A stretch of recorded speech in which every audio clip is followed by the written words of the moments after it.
ইতালিতে বাসায় থাকতে থাকতে একদম মোটা হয়ে যাচ্ছিলাম, ওই জন্য সকাল সকাল একটু গিয়ে পার্ক থেকে ঘুরে আসলাম। আর সকাল সকাল হাঁটলে কিন্তু মনটাই ভালো হয়ে যায় এমন সবুজ প্রকৃতির মধ্য দিয়ে। হ্যালো এভরিওয়ান, কি অবস্থা সবার? আশা করি সবাই ভালো আছেন। আজকে আবার চলে আসলাম আরও একটি মিনি ব্লগ নিয়ে। আজকে শুধু রান্না বান্না না, কোনো রান্না বান্না না, আজকে শুধু আমি খাবো আর আপনারা দেখবেন। আর দেখে কিন্তু নজর দিবেন না, না হলে কিন্তু আমার আবার পেটে ব্যথা করবে। আজকে কি কি করলাম সেটি দেখাবো।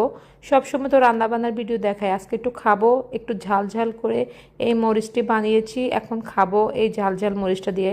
মাঝে মাঝে রুচি চেঞ্জ করার জন্য এগুলো খাওয়া লাগে ভাই, নাহলে ভাল লাগে না। আরও বানিয়েছি কিন্তু আমি মিষ্টি কুমড়া।